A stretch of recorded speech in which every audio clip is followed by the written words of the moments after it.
그의 주인이 일찍이 일어나 집 문을 열고 떠나가자 하더니 그 여인이 집 문에 엎드러지고 그 두 손이 문지방에 있는 것을 보고 그에게 이르되 일어나라 우리가 떠나가자 하나 아무 대답이 없는지라. 이에 그 시체를 나귀에 싣고 행하여 자기 곳에 돌아가서 그 집에 이르러는 칼을 취하여 첩에 시체를 붙들어 그 마디를 치고 12덩이에 나누고 그것을 이스라엘 사방에 두루 보내매 그것을 보는 자가 다 가로되 이스라엘 자손이 애굽 땅에서 나온 날부터 오늘까지 이런 일은 행치도 아니하였고 보지도 못하였도다 생각하고 상의한 후에 말하자 하니라. 30절까지 보았습니다. 12토막 살인사건이라 합니다. 요즘 세상도 흉흉한데 설교 말씀까지 흉흉한 걸 꺼내서 굉장히 죄송합니다만 일이 그렇게 됐습니다. 이게 미리 이렇게 짜고 한 건 아닌데 일이 참 그렇게 됐습니다. 사사기 기록 중에서 이게 맨 마지막 사건입니다. 저도 사사기가 끝나게 돼서 참 그 마음으로 안심이 됩니다. 다음 주부터는 좀 은혜롭고 복스럽고 서로 좋은 걸로 좀 골라서 하려고 합니다. 이 사사기를 하다 보니까 한 번도 위로는 못 드리고 매일매일 이렇게 열심히 나오신 여러분을 밤낮이 찌르고 자꾸 째고 그런 것만 같아서 참 죄송스럽습니다. 하나 재미있었던 것은 지난주에는 우리가 미가 사건을 다루지 않았습니까? 지난주간은 그 미가 사건을 다루느라고 내용이 내용인 만큼 좀 험한 말들을 많이 했죠. 지난주엔 제가 2부에서 상당히 많이 광분했었습니다. 여러분은 3부에 나오셔서 잘 모르시겠습니다만 2부에서 제가 워낙 말 실수를 많이 해서 지난주간은 제가 3부 할 때 참 이쁘게 한 겁니다. 그나마.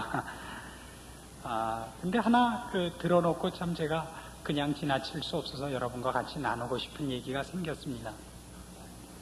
미가 사건을 얘기하면서 어떻게 교역자들이 실수할 수 있고 또 성도들이 실수할 수 있는가 하는 얘기를 우리가 나눴더니 그저 이런 반응들이 좀 있어서 제가 좀 섬찟한 겁니다. 우리 목사님이 요 근래에 어려운 일이 있었나 봐. 이렇게 반응을 하시는데 정말 좀 질색할 문제입니다. 물론 그걸 이해를 합니다.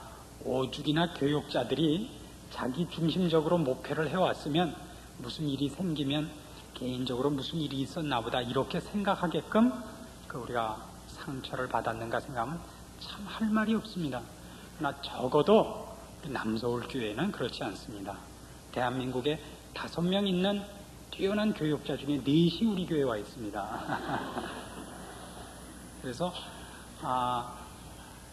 마침 미가 사건이 그 내용으로 걸려서 거기에 있는 얘기를 한 것이지 요 근래에 무슨 개인적으로 무슨 일을 당하거나 그런 일을 이 강대상에서 개인적인 차원에서 얘기를 하지는 않습니다. 그 점 꼭 이해를 해 주셨으면 좋겠습니다.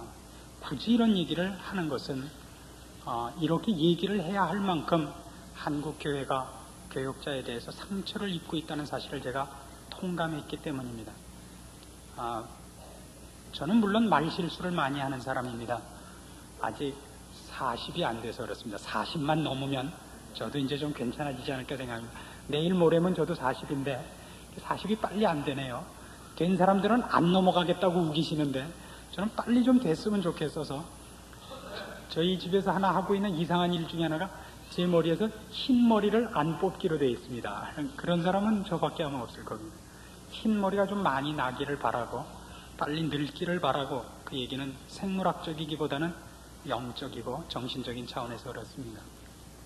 말실수를 많이 합니다만 개인적인 차원에서나 그저 여러분이 걱정하시는 것 같은 차원에서는 하지 않으려고 애를 쓰는 사람이라는 것을 좀 믿어주셨으면 좋겠습니다.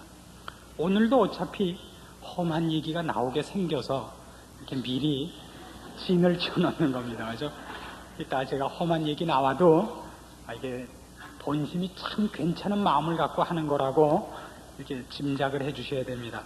그러나 하여튼 절제를 하려고 생각을 합니다. 오늘 우리가 살펴보려고 하는 이 내용은 대략 그 사건의 개요가 이렇게 되어 있습니다. 에브라임 산지에 사는 한 레위인이라 그러면 오늘날의 교역자 그룹을 얘기한다고 봐서 좋습니다. 선택된 지파지요. 오늘날 우리식으로 이해를 하자면 장로님들이나 목사님들이라고 생각하면 좋습니다. 레위인이 그 첩을 하나 뒀어요. 그 유다 베들레헴에 첩을 뒀는데 이 첩이 도망을 갔습니다. 그래서 첩을 데리러 그 친정에 가서 데리고 오다가 베냐민 지파가 사는 경내에서 기브아라는 성읍에서 그만 사건이 일어납니다. 밤이 깊어서 그 기브아 성에서 좀 자고 가게 되었는데 밤에 그 동네 사람들이 와가지고 이 사람을 죽이겠다고 덤벼듭니다. 그게 죽이겠다는 뜻, 이상의 뜻을 갖고 있습니다만 참 험악한 내용입니다만 그래서 그 주인이 말리다 못해서 자기 딸들을 내보내주겠다는데도 말을 안 들어서 할 수 없이 이 사람이 자기 첩을 내보내줍니다. 그래서 그 첩을 그 사람들이 참 못된 짓을 해서 아침에 나가보니까 죽어 있는 것입니다. 레위인이 너무 기가 막히고 화가 나서 그 시체를 12토막으로 잘라가지고 이스라엘 각 지파에 보냈습니다. 그 시체를 본 그 우편물을 받아든 지파에서 이런 일이 어떻게 우리 민족에게 있을 수 있겠는가 해갖고 전부 모여 들어와갖고 베냐민 지파와 전쟁을 하게 됩니다. 그래서 베냐민 지파와 전쟁을 하다 보니까 이 베냐민 지파에 맹세하기를 이 지파 사람들에게다는 우리가 결혼을 같이 하지 말자, 우리 딸들을 주지 말자 그랬는데 나중에 600명밖에 남지 않게 됩니다. 베냐민 지파의 남자가. 근데 다른 사람들은 다 죽였고 남자만 600명이 산속으로 도망가서 살아남았는데 딸은 주지 않기로 했거든요. 이방인하고 결혼은 할 수 없고요. 그래서 큰일 난 겁니다. 한 지파가 결혼이 나게 됐거든요. 그래서 우리가 잘못했다. 이제 어떻게 하면 좋겠는가. 그래갖고 그 전쟁에 참여하지 않아서 맹세에 참여하지 않은 사람들이 누군가를 살펴보니까 길르앗 야베스에 사는 사람들이 그 전쟁에 참여를 안 했습니다. 그래서 가서 이 거룩한 성전에 참여하지 않았다는 이유로 그들을 죽이고 그들의 딸들 400명은 포로로 데려와서 남은 600명의 아내로 줍니다. 그런데도 200명이 모자라서 그 200명 어떻게 충당하기로 하느냐면 해마다 이스라엘의 경축일날 실로에 모여서 무도회를 할 때 와서 약탈해가라. 우리가 줄 수는 없지만 훔쳐가는 건 모른 척하고 있겠다.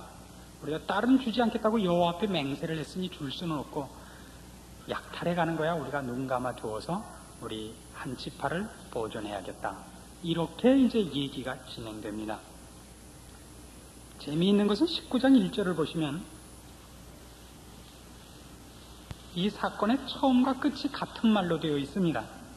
19장 1절이 이스라엘에 왕이 없을 그때 에브라임 산지 구석에 우거하는 어떤 레위 사람이 유다 베들레헴에서 첩을 취하였다 하는 걸로 시작해서 21장 25절 보시면 그때에 이스라엘에 왕이 없으므로 사람이 각각 그 소견에 옳은 대로 행하였다. 즉 이 사건은 왕이 없어서 일어난 사람들이 자기 마음대로 행한 일이라 그럽니다. 여기 왕이 없다는 것은 그들의 정치 체제가 왕이라는 지도자를 두지 않았다는 뜻이 아닙니다. 사무엘상 8장에 가보시면 이 문제를 이렇게 설명을 합니다. 사무엘상 8장 7절을 보시면 이스라엘 백성이 왕을 달라는 말에 대하여 하나님의 이런 답변이 있습니다. 사무엘상 8장 7절 여호와께서 사무엘에게 이르시되 백성이 네게 한 말을 다 들으라.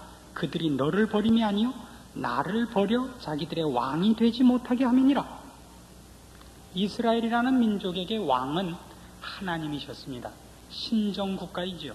하나님이 왕으로서 다스리는 나라인데 하나님이 왕 노릇을 할 수 없었다 그럽니다. 그 얘기는 하나님이 왕권과 능력이 없어서가 아니라 이스라엘 백성이 그 명령을 지키지 않는 것입니다. 순종하지 않는 것입니다. 이것이 지금 우리가 보려고 하는 19장에서 21장까지 있는 사사기의 맨 끝 사건, 거기에 가장 중요한 배경인 것입니다. 이스라엘 백성들에게 왕이 없어서 사람들이 자기 소견대로 마음대로 한 이 사건에 이제 우리가 조금씩 그 사건을 파헤쳐 들어가 보면 상당히 무서운 내용들이 감춰져 있는 걸 알게 됩니다. 우선 이런 사건입니다. 이 레위인이 잘라보낸 시체로 말미암아 이스라엘 백성들이 모여서 뭐라 그러는가 하는 얘기를 우리가 들어보기로 합니다. 20장 6절 보시면 레위인의 고소문이 먼저 나옵니다. 20장 6절 내가 내 첩의 시체를 취하여 쪼개어 이스라엘 기업의 온 땅에 보내었느니 이는 그들이 이스라엘 중에서 음행과 망령된 일을 행하였음을 인함이로라. 이스라엘 자손들아 너희가 다 여기 있은즉 너희의 의견과 방책을 낼지니라. 그래서 8절 모든 백성이 일찍 일어나며 가로되 우리가 하나라도 자기 장막으로 돌아가지 아니하며 하나라도 자기 집으로 들어가지 아니하고 우리가 기브아 사람에게 이렇게 행하리니 곧 제비 뽑아서 그들을 치겠다 그럽니다. 성경의 기록에서 참 어려운 부분들 중에 하나입니다만 그 말씀 속에 숨어있는 의미를 조금씩 파헤쳐가면서 볼 필요가 있습니다. 특히 이 부분에서 그렇습니다. 이 레위인의 첩에 대해서 행한 일, 그 살인과 강간에 대하여 이스라엘 백성들이 화를 내고 그 싸움을 하나님께 물어서 이제 전쟁을 합니다. 그래서 그 싸움의 형태를 보면 이스라엘 백성이 언제나 모여서 하나님께 제사도 지내고 묻기도 하면서 그 전쟁을 수행해 나가기 때문에 도대체 어디까지가 교훈이고 어디까지가 하나님께서 이들을 말하자면 밉게 보는 자리인지 구별을 하기가 어렵습니다. 그러나 이런 배경을 생각해 보시기 바랍니다. 이런 생각을 해보세요. 제가 만일 이제 어떤 사창가에 갔다가 돈을 2천만 원을 잃어버렸습니다. 제가 교인 모두를 불러놓고 뭐 교인까지 부를 거 없죠. 경찰을 불러서 하는 얘기가 내가 여기 왔다가 2천만 원을 잃어버렸습니다. 이 나쁜 사람들이 제 돈을 100주에 뺏어갔습니다. 이런 일이 있어도 좋습니까? 고소를 했다고 합시다. 그 일이 다른 장소에서 다른 사건 속에서 일어났다면 혹시 모를까? 목사가 사창가에 가서 그랬다 그러면 우리가 생각할 때 사건은 그만두고 아니 저 목사가 돌았나? 목사 주제에 이상한 곳에 가서 이게 뭐 잘한 일이라고 나팔을 불면서 다 모아놓고 그걸 뭘 처벌을 해달라 그래? 그런 생각이 안 들겠습니까? 또 모여오신 분들이 이렇게 신문을 보고서도 아니 이게 아무개 목사라는 사람이 정신이 있는 거야 없는 거야? 정신이 벨로 빠졌나? 어딜 가서 지금 이 잘했다고 큰 소리를 치고 이래 나 같으면 창피해서 숨겠다 그런 생각이 안 드시겠습니까? 본 사건이 그런 것입니다. 레위인이란 이스라엘 민족 중에서는 구별된 지파입니다. 하나님의 일을 위하여 성별된 하나님의 성전의 일들과 하나님의 일을 수행하기 위하여 구별된 지파요 그 족속입니다. 그 사람이 지금 첩을 취해놓고 그 첩 데리고 오다가 이 사건이 생겼는데 그게 뭐 잘한 일이라고 공표를 할 수 있었는가 하는 문제입니다. 한 걸음 더 나가서 보세요. 이 일에 관하여 이 사건에 동참한 이스라엘 백성들이 레위인의 이 사건에 대해서는 이런 반구가 없다는 것이 상당히 재미있는 문제입니다. 무슨 뜻이라고 생각하십니까? 하나님께서 지금 19장에서 21장에 걸친 이 살인 사건에 대하여 우리에게 넌지시 꺼내놓은 가장 재미있는 부분이 바로 여기에 숨겨져 있는 것입니다. 이 이스라엘 백성이 하나의 문제를 판단할 때 무엇을 기준으로 판단하고 있는가 보아라 이겁니다. 무엇만 판단하고 있느냐면 도덕성만 판단하고 있는 것입니다. 인간적인 차원에서 첩을 둘 수 있느냐 그러면 둘 수 있습니다. 그건 살인사건이나 강간에 비하면 용서할 수 있는 사건이라고 보는 것입니다. 저에게도 인간적인 차원에서는 그것이 가능하냐면 저는 가능하다고 인정합니다. 그러나 하나님의 차원에서는 살인이나 강간 이전에 첩을 두는 것을 제일 싫어하십니다. 성경의 전체 맥락 속에서 일부 일처제라는 것은 신앙의 메시지와 관계가 있다는 걸 아십니까? 남편은 우리를 구원하시러 온 우리 교회의 머리 되신 예수 그리스도의 상징이요. 신부는 그의 아내된 그의 사랑을 듬뿍 받는 신자의 표현이라는 것을 에베소서 5장 22절 이하가 증거하고 있습니다. 그래서 성경은 언제나 우상을 섬기는 것을 성적 표현을 하고 있죠. 행음하였다. 그렇게 얘기를 합니다. 부부가 일부 일처로 만나야 하는 것은 그것이 영적인 메시지를 담고 있다는 사실을 아십니까? 굉장히 중요한 겁니다. 한눈을 파시면 안 됩니다. 아니, 한눈은 파십시오. 한눈 파는 걸로 때우셔야지. 행위까지 가지 마십시오. 물론 더 높아지셔서 한눈도 안 팔아야죠. 만일 네 오른눈이 너를 슬쩍해 하면 어떻게 하라고 돼 있죠? 빼시라고요. 빼시라고 돼 있습니다. 한눈 파는 것까지도 그렇게 경계당하고 있습니다. 레위인이 하나님의 크신 일을 위하여 구별받은 사람이 그가 한눈을 팔고 있다는 얘기입니다.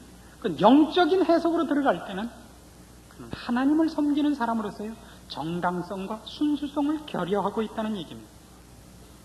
그 문제는 문제가 되지 않고 무엇만이 지금 가장 큰 사건으로 문제 삼겨져 있는가를 보십시오. 살인과 강간이 등장하고 있는 것입니다. 이것이 이 사건에서는 가장 재미있는 사건인 것입니다. 왜요? 하나님께서 이 사건을 우리에게 오고 오는 모든 후손에게 기록하여 경계 삼으신 이유는 신앙 문제에 있어서 어려운 것은 종교성이 아니라 하나님께서 무엇을 요구하시는가 하는 겁니다.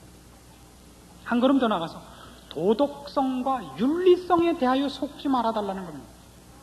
제가 지금 말씀드리는 종교성이라는 건 기독교적 종교성을 얘기하는 것이 아닙니다. 인간이 좋아하는 본능적 종교성을 얘기합니다. 우리가 지금 상당히 곤란하게 생각하는 동네 중에 하나가 베레아라는 데가 있습니다. 혹시 여러분 중에서도 거기와 관계가 되어 있는 분들이 있을까봐 제가 굳이 이 부분만은 꺼내놓고 얘기를 할 수밖에 없습니다. 베레아라는 동네에 대해서 여러분들이 갖고 있는 가장 근본적인 판단 기준이 뭔가 보십시오. 거기는 화끈한 것이 있고 믿는 것 같고 열심이 있다는 것, 이런 것들이 여러분에게 중요한 판단 근거가 되어 있다는 것을 살펴보셔야 됩니다. 예수를 믿는 사람들에게 신앙이 좋으냐 나쁘냐 하는 것을 판단하는 가장 좋은 근거가 뭐죠? 열심을 본다는 사실입니다. 저분은 절에 봬도 매일 새벽기도 나옵니다. 철야기도 때마다 꼭 나와요. 이건 분명히 하나의 판단 근거입니다.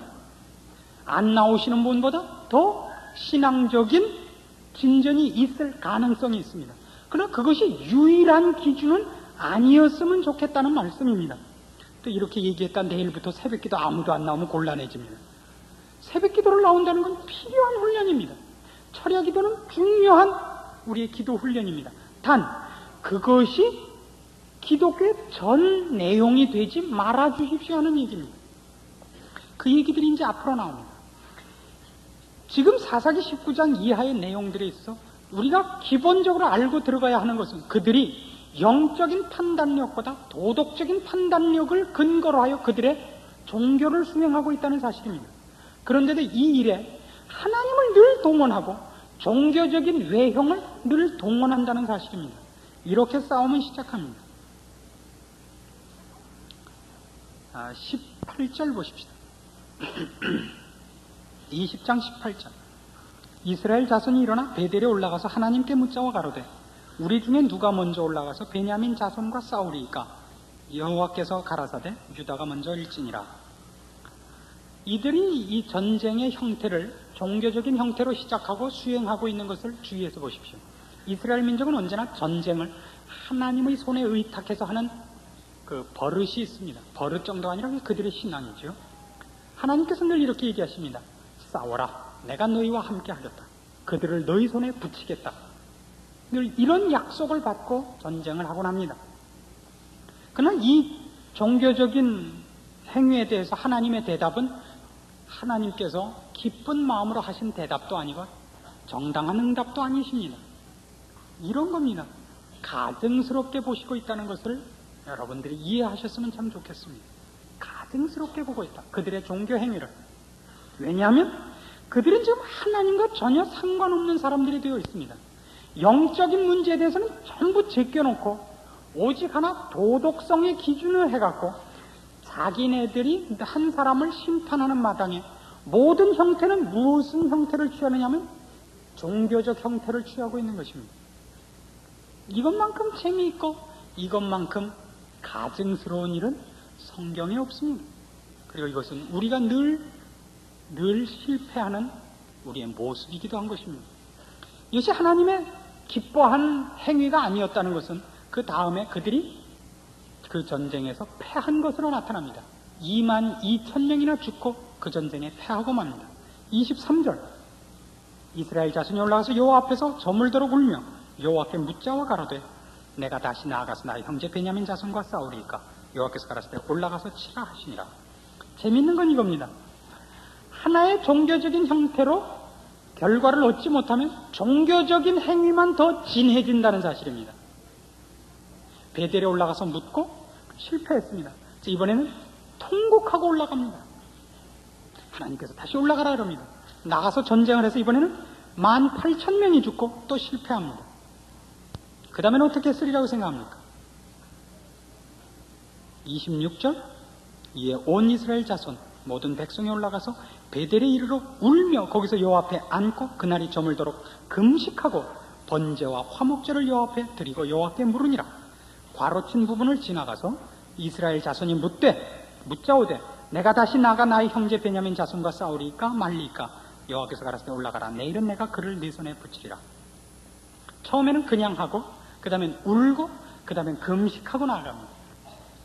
종교적인 행위만 짙어지지 하나님께서 그들을 왜 응답하시지 않았는지에 대한 근본적인 깨우침은 여기 기록되어 있지 않습니다. 왜냐하면 처음부터 그들은 여호와를 인용하는 것이 하나님을 들먹이는 것이 하나님의 뜻과 관계에 있어서 들먹이는 것 아닙니다. 판단은 자기네들끼리 이미 다 해놓고 있습니다. 결론은 다 지어놓고 있습니다. 단지 그것을 포장만 여호와의 이름으로 포장하고 있습니다. 얼마나 재미있는 싸움인지 모릅니다. 이번에는 베냐민이 집니다. 하나님이 이스라엘 11지파 편을 들어서 베냐민 지파가 지는 것이 아닙니다. 하나님 쪽에서 보면 둘 다 꾸중을 해야만 하는 대상이기 때문입니다. 이스라엘 11지파가 이 이후에도 행하는 일들이 그렇습니다. 결정은 자기네들이 다 해놓고 이름은 다 여호와의 이름을 붙입니다. 그 다음엔 그들이 맹세를 합니다. 21장 1절 이스라엘 사람들이 미스바에서 맹세하여 이르기를 우리 중에 누구든지 딸을 베냐민 사람에게 아내로 주지 아니하리라 하였더라. 안 주기로 했습니다. 그런데 5절 보시면 이스라엘 자손이 가로되 이스라엘 온 지파 중에 총회와 함께하여 여호와 앞에 올라오지 아니한 자가 누구뇨? 이는 그들이 크게 맹세하기를 미스바에 와서 여호와 앞에 이르지 아니하는 자는 반드시 죽일 것이라 하였음이라. 이스라엘 자손이 그 형제 베냐민을 위하여 뉘우쳐 가로되 오늘날 이스라엘 중에 한 지파가 끊쳤도다. 그 남은 자들에 우리가 어떻게 하면 아내를 얻게 하리요? 우리가 전에 여호와로 맹세하여 우리 딸을 그들의 아내로 주지 아니하리라 하였도다. 자, 딸은 주지 않겠다고 했고 베냐민 자손은 이제 600명만 남았습니다. 맹세하기를 딸은 주지 않겠다고 했습니다. 또 이 전쟁에 참여하지 않은 자는 다 죽이겠다고 했습니다. 물어보니까 길르앗 야베스에 있는 사람들만 거민만 하나도 안 올라왔습니다. 그래서 맹세는 지들 마음대로 해놓고 또 맹세는 또 지켜야 된다는 겁니다. 왜요? 하나님 앞에 했기 때문에. 맹세를 하라 그러지도 않았고 이 방법이 옳으냐 그르냐도 상관없이 그들 멋대로 결정해놓고 여호와 앞에 한 맹세니까 지켜야 한다 그러고 맹세는 지켜야겠고 베냐민 자손은 또 존속시켜야겠고 어떤 방법을 썼다고요? 길르앗 야베스 족속 거민을 다 죽이고 그들의 딸을 뺏어다가 주고 또 그다음에 나머지 방법 하나는 뭐였습니까? 실로에 모여서 우리가 경축일 행사를 할 때 와서 약탈해가라. 우리가 눈 감아지겠다. 이것이 이 끔찍한 사사기 사건들의 맨 마지막 사건인 것입니다. 우리가 이 사건들을 통하여 기억해야 될 건 이겁니다. 우리가 얼마나 많이 신앙이라는 것을 종교성 때문에 기독교 아닌 것을 가질 위험성이 있느냐 하는 사실입니다. 종교성이라는 것은 인간이 만들어내는 종교적 자기 열심일 수 있다는 뜻에서 제가 붙인 이름입니다. 우리 민족이 갖는 종교, 무속신앙을 보십시오. 아들 하나 얻기 위하여 100일 동안 아침마다 정한수 떠놓고 기도하기, 촛불 켜놓고 기도하기, 10손가락마다 심지를 붙이고 불 켜고 있기. 이건 아무짝에도 쓸모없는 것입니다. 그러나 이것을 우리의 고전을 읽어보면 이렇게 되어 있습니다. 특별한 대상이 있는 것이 아니라 누구라도 좋다 이겁니다. 이 열심에 동천지 감귀신하여. 누구라도 좋은 거예요. 누구라도. 누구든지 나보다 힘 있는 자가 있다면, 신 비슷한 자가 있다면 이 열심에 놀라서 떡두꺼비 같은 아들 하나 주시옵소서입니다. 이것이 우리한테 면면이 흐르는 우리의 본능인 것입니다. 그래서 우리의 신앙은 늘 내 열심이 과장되는 버릇이 있습니다. 내 열심이 과장된다는 걸 기억해 주십시오. 그리고 내가 가치로 인정하는 것을 내놓는 것이 무슨 큰 것인 줄 아는 것입니다. 그러니까 이런 것이 너무 우리한테 커요. 새벽 단잠을 마다하고 나오신 열심. 제 생각에는 새벽 기도보다는 저녁 기도가 훨씬 효과적이라고 믿습니다. 제 개인적으로는. 왜냐하면 새벽에 와서 비몽사몽간에 헛소리 하지 마시고 정신 말짱한 기도를 하십시오. 이게 훨씬 필요합니다. 그러나 우리는 내가 편안한 것보다는 자학적인 것이 더 가치 있다는 생각을 가지는 습성이 있습니다. 또 이래가지고 내일 아침 새벽기도 안 나올까봐 겁납니다. 새벽기도는 이런 사람들이 나와주시기 바랍니다. 새벽 이외의 시간을 하나님 앞 빼놓기 어렵기 때문에 새벽 시간을 택하는 것이 정상적인 새벽기도인 것입니다. 다른 시간은 이제 너무 바빠진 것입니다. 낮에는 낮대로 할 일이 있고, 오후에는 애들 돌아오는 것도 맞이해야 되고, 저녁에 일 있고, 또 밤 깊어서는 2주일치도 만나야 되고, 일이 너무 많은 거예요.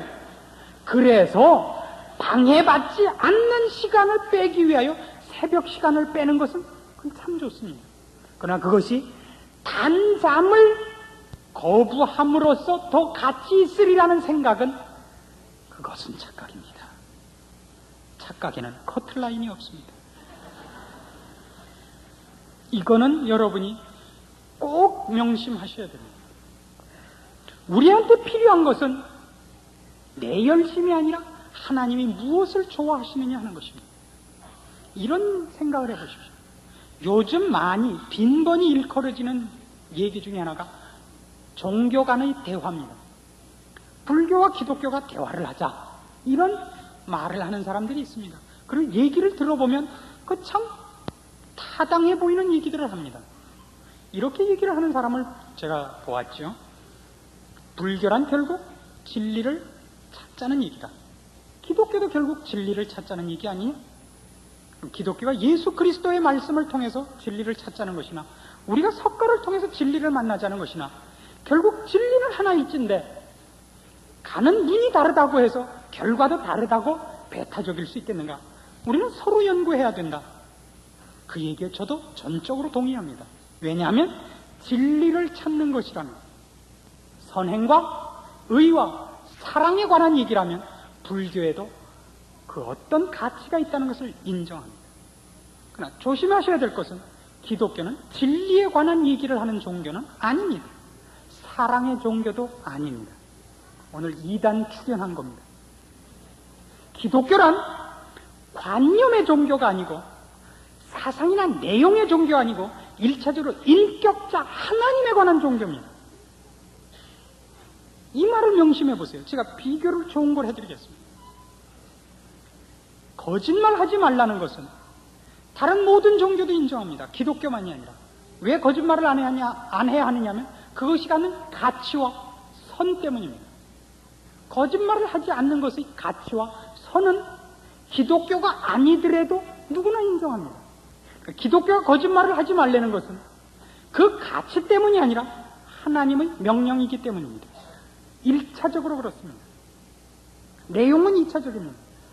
사랑하라는 것은 기독교가 아니라도 합니다. 기독교가 아니라도 사랑을 얘기합니다. 인류애와 다계주의라는 것은 특별히 기독교의 이름으로 선포될 필요가 없을 만큼 정당한 자체의 가치를 갖고 있고 자체의 내용을 갖는 것들입니다. 성경이 사랑을 얘기하는 것은 하나님의 요구이기 때문입니다. 그래서 우리는 1차적으로 사랑을 하는 당위성을 내용으로 설명하지 않고 하나님이 하라 그랬다로부터 출발하는 법입니다. 이 다른 것을 아시겠습니까? 결국 우리는 하나님의 마음에 맞도록 살자는 것에 집중되는 것입니다. 내용은 2차적이고 하나님을 만족시키고 싶어하는 사람들의 집단입니다. 기독교인이란.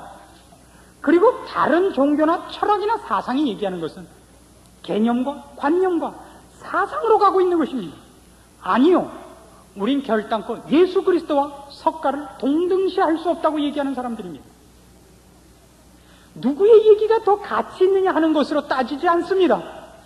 그걸로 따져도 우리가 우위에 섭니다만 더 중요한 것은 우리는 예수 그리스도를 믿고 그에게 경배를 드리는 자입니다. 예수 그리스도는 우리의 선생이 아닙니다. 그는 우리의 주인이십니다. 우리를 만드신 창조주요 무릎 꿇어 경배할 대상입니다. 이것이 기독교가 배타적일 수밖에 없는 이유입니다. 바로 그 부분에서 신자들은 꼭 실수를 합니다. 내용적으로 옳다는 것으로 하나님을 설득시키려고 듭니다. 물론 하나님이 말도 안 되는 것을 우리에게 요구하신다는 뜻은 아닙니다. 그러나 권위적 차원에서 하나님의 권위를 하셔야 됩니다. 하나님의 하나님 되심, 그의 우리 주인 되시며 우리의 대장 되시며 우리의 경배를 받을 분이신 하나님 되심과 그의 쫄병인 우리가 어떤 관계로 만나느냐, 우리가 하는 모든 일에 대하여 그분에게 결제를 받아야 하는 사람이라는 사실을 잠시라도 잊지 마십시오. 이걸 잊기 때문에 생기는 과오를 오늘 사사기 19장에서 21장까지 얘기하고 있는 것입니다. 누구를 향한 얘기라고 생각하십니까? 우리를 향한 얘기입니다. 우리야말로 꼭 이 실수를 하는 사람들입니다. 우리의 정당함과 우리의 삶의 목표와 방법론들이 무엇을 기초로 하고 있는가 보십시오. 사랑, 진리, 생명 다 좋습니다. 그러나 그것이 인격자 하나님이라는 명령자의 인식 없이 수행되면 말싸움밖에 안 됩니다. 말싸움밖에 안 된다는 사실을 기억하십시오. 거짓말이란 사실을 왜곡시키는 걸 다 거짓말이라고 그러지 않습니다. 언젠가도 제가 한번 말씀드린 기억이 있습니다만 성경은 거짓말 한 사람에 대하여 오히려 칭찬한 구절이 있습니다. 기생 라합이 그랬습니다. 기생 라합은 이스라엘 스파이 2명을 감춰줘 놓고서도 하나님 앞에 축복받고 아주 잘된 대표적인 사람입니다. 또한 모세가 태어날 시대에 산파들은 바로의 명령을 어기고 거짓말을 했습니다만 하나님 앞에 축복받았습니다. 성경은 거짓말이니 선행이니 사랑이니 하는 것을 모두 다 하나님 편에 서는 것을 근거로 해서만 얘기를 합니다. 우리는 그것이 얼마나 내용과 관념으로만 들어와 있고 윤리적 차원에서 들어와 있느냐 하면 이런 에피소드가 있을 정도입니다. 6.25 때 군인 2명이 인민군에게 쫓겨서 도망을 가다가 한 시골 마을에 교회당으로 도망을 들어갔습니다. 거기 목사님이 계셨습니다. 목사님께 숨겨주기를 애원하자 목사님이 다락에다 감춰줬습니다. 곧이어 인민군이 들어왔습니다. 목사님, 여기 국방군이 2명 들어온 것을 우리가 알고 있습니다. 어디다 감췄습니까? 내놓으십시오. 감추지 않았습니다. 왔지만 다시 도망갔습니다. 좋습니다. 목사 동무, 하나님 동무에게 맹세하고 다시 한번 얘기를 하시오. 당신은 하나님의 이름으로 맹세를 하면 어기지 못하는 사람인 줄 우리가 아니까 하나님의 이름을 대고 맹세를 하시오. 여기 안 숨겼다고. 난처하게 됐습니다. 목사님이 드디어 맹세를 했습니다. 발을 구르시면서 커다랗게 맹세를 하셨습니다. 여기에 감추지 않은 것을 하나님의 이름으로 맹세합니다. 돌아가셨습니다. 인민군은 돌아가고 다락에 숨었던 국군 둘이 나와가지고 자기네들이 살은 건 좋은데 이 하나님 앞에 거짓말을 해서는 안 되는 사람이 하나님의 이름으로 거짓말을 한 것 때문에 속이 편치지 않습니다. 목사님, 저희 때문에 거짓말을 해서 지옥을 가게 됐으니 어쩌면 좋습니까? 목사님께서 아니요, 저는 거짓말을 하지 않았습니다. 아니, 하나님의 이름으로 맹세하지 않았습니다. 아니요, 저는 이 마룻바닥을 굶부르면서 이 마루에 감추지 않았다고 맹세했습니다. 거짓말이라는 것이 갖는 의미가 무엇인지를 모르니까 이런 윤리적인 요구가 있는 것입니다. 암으로 죽어가는 유족에게 가르쳐줘야 할 때가 있고 가르쳐줘서는 안 될 때가 있습니다. 어떻게 하실 겁니까? 그때 바로 우리는 고민하는 겁니다. 거짓말을 하면 안 되는데, 아니요, 거짓말 하십시오. 제가 도장 찍어드리죠. 그런 건 거짓말을 해야 됩니다. 아름다운 거짓말은 얼마든지 있고 생명을 건지는 거짓말이 얼마든지 있습니다. 얼마든지 있습니다. 그걸 물론 내가 요구하는 목적을 얻어내기 위하여 늘 방법으로 동원하는 것은 옳지 않습니다. 그러나 지금 제가 예를 들은 것을 기억해 보시기 바랍니다. 하나님이 무엇을 요구하시는가?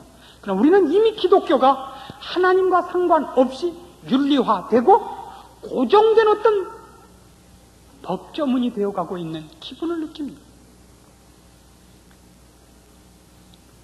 사사기 19장에서 21장에 거치는 이 사건 속에서 이 한 지파 베냐민을 놓고 11지파가 들고 일어난 단 하나의 죄목이 무엇이었습니까? 너희가 어찌 이런 일을 행했느냐? 어찌 하나님을 섬기는 민족 속에 간음을 하고 살인을 하는 자가 있더란 말이냐? 뭐 한 주제에 뭐 묻은 개가 뭐 묻은 개 보고 설치고 일어나서 싸워 서로 망하고 망한 이 어처구니 없는 사건을 하나님께서 이렇게 묵묵히 기록하여 오고 오는 후손들에게 제시하고 있는 것입니다. 너희들 보기에 이게 이뻐 보이느냐? 정당해 보이느냐? 너는 그러지 않느냐? 이것이 오늘 이 사건을 기록한 하나님의 의도하심이요 경계하심인 것입니다. 성경에 기록된 사건들은 참으로 대표적인 사건이기 때문에 기록하는 것입니다. 어찌 특수한 한두 사람을 위해서 이 귀중한 말씀들을 하려 했겠습니까? 우리 모두를 위한 것입니다. 이스라엘 백성, 그 11지파, 베냐민 지파 이렇게 합친 이 사람들을 위한 역사적 기록에 그치는 것이 아닙니다. 여러분과 나를 향하여 지금 하나님이 말씀하시는 겁니다. 너는 내 앞에 꺼내놓은 것이 무엇이냐? 네가 좋아한 거 꺼내놓으면 다냐? 내가 너에게 무엇을 요구하는지 너 들어본 적 있느냐? 내가 너에게 무엇을 좋아한다고 생각하는가? 톰 소야의 모험이라는 책이 있죠. 굉장히 재미있는 이런 예가 나옵니다. 톰이 좋아하는 여학생이 하나 있습니다.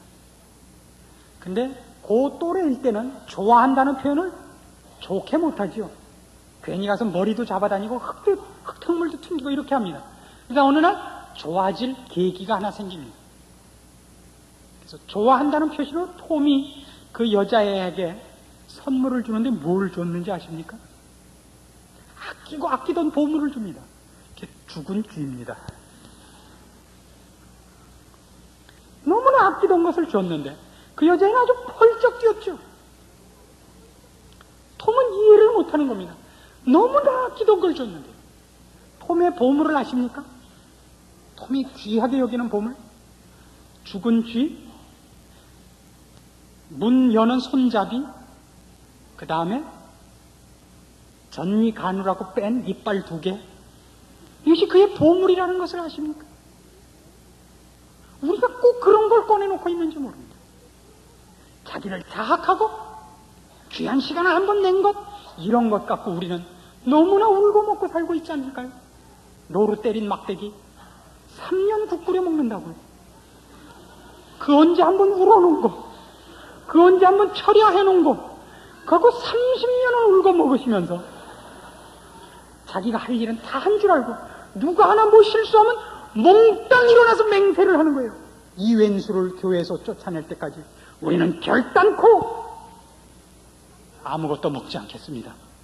우리는 밥을 먹지 않겠습니다. 맹세는 밥을 먹지 않겠다고 했으니까 햄버거와 켄터키 치킨을 먹자. 우리는 이렇게 신앙생활하고 있는지 모르죠. 제가 종종 그런 말씀을 드립니다. 하나님을 좋아하고 하나님의 말씀에 항복된 표현을 목사를 대접하는 것으로 때우지 마십시오. 부탁입니다. 우리 한국 사람들이 갖는 가장 큰 그 아름다운 축복이 뭘까 생각하면 정이 있는 것일 겁니다. 정이 있는 것만큼 아름다운 게 있을까요? 서로 돌아보고 초대하고 음식을 나눠 먹고 이것만큼 아름다운 건 없습니다. 그건 장려할 일입니다. 제가 걱정하는 것은 그것이 여러분이 살아야 할 신앙생활을 대신할 위험이 있다는 사실입니다. 목사를 뭐 한번 사준 것이 마치 하나님을 향하여 내가 할 일을 다 한 것 같은 기분이 든단 말이에요. 그 살지는 않고 참 감동했습니다를 목사님 어쩌면 그런 말씀을 그렇게 잘 쪼개주십니까? 목사님 그저 주물럭 한번 하십시다 그랬고 한 끼 사주시고 안 사신단 말이에요. 여기가 문제인 거예요. 사준 건 참 잘한 짓입니다. 이렇게 생각해 보십시오. 저한테 고기 안 사주고 그렇게 신앙생활 하는 분과 사주고 신앙생활을 한 사람은 누가 더 이뻐 보이겠습니까? 그러나 사주고 안 살면 그건 예 비교의 등급에도 못 오르는 거다 이런 얘기입니다. 사주는 것은 그것 자체로는 이쁜 일입니다. 그것이 그렇게 살아야 하고 지적받은 문제를 돌이켜야 할 일을 때울까봐 걱정이다 이겁니다. 그래서 대접하지 말고요. 이것부터 하시라고요. 이렇게 고함을 질렀더니 상처만 받고 돌아갔어요. 우리 목사는 뭐 좀 먹여주려고 그래도 아글아글 쓰고 안 먹겠다 그런다고 그것만 상처를 받고 있어요. 뭘 하라고 그런 줄 모르고 뭘 하라고 그 얘기를 했겠어요. 여러분 저희는 대접받으려고 와 있지 않습니다. 예수님의 말씀 그대로 섬김을 받으려 함이 아니요 섬기려 함입니다. 뭘 섬기려고 그러겠습니까? 여러분의 이익과 여러분의 진정입니다. 하나님 왜 목사라는 직분을 만드셨겠습니까? 여러분의 이익을 위해서입니다. 여러분이 저한테다가 대접을 해줘버리면 무엇에다 쓰겠습니까? 그것만큼 우리가 일 거꾸로 하는 게 없습니다. 상처를 받아도 여러분이 해야 할 일을 할 수만 있다면 상처 주는 일로 가겠습니다. 왜래? 그러나 그건 잘하는 일이 아닙니다. 왜냐하면 상처받으면 이번엔 앙심만 품고 있으니까 그건 잘하는 일은 아닙니다. 여러분 혹시 제 말에 상처를 받는 일이 있을까봐 이런 쓸데없는 말까지 동원을 하는 겁니다. 아니요. 말씀을 들으셨습니까? 그게 정당한 지적을 받으셨습니까? 그걸 사시고 그걸 고치는 것이 문제입니다. 그걸 고치는 것이. 그 말을 해준 사람에게 제가 참 감동했습니다라고 확인할 필요는 사실은 없습니다. 그건 그저 우리의 인정과 우리의 넘쳐나는 기쁨을 표현하기 위해서 하실 수도 있지요. 그러나 그건 전혀 관계없는 일입니다. 가장 중요한 일은 그렇게 고치시는 겁니다. 고치십시오. 내가 고쳤습니다 하는 것을 하나님 앞에 아뢰십시오. 그것을 위하여 우리는 서로 만나는 것입니다. 오늘 이 말씀을 들으시면서 이 실수한 이스라엘의 12지파의 이야기들, 베냐민 지파와 그를 대적한 11지파 서로 간의 실수들이 우리의 모습인 줄 아는 도전이 성령님으로 말미암아 여러분 마음에 있기를 바라는 것입니다. 언제 한번 해놓으니 이런 것 갖고 우리는 너무 많이 오랜 세월을 눈 감고 살기 때문입니다. 돌이키셔야 할 때가 이미 지났는지도 모릅니다.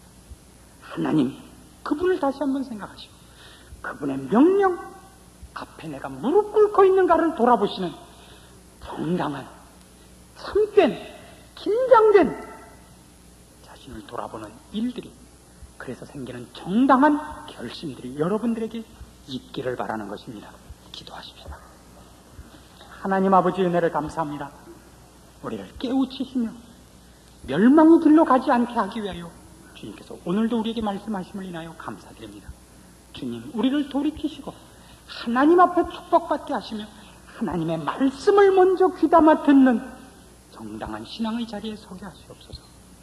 주께서 이 사사기의 말씀들을 통하여 우리에게 알게 하신 일들이 남의 일이 아닌 줄 아는 긴장된 마음의 경각심이 일어나게 하시고 주의 말씀 앞에 우리의 생활을 교정하고 돌이키는 복된 결심들의 자리까지 인도하시는 축복을 허락하시옵소서.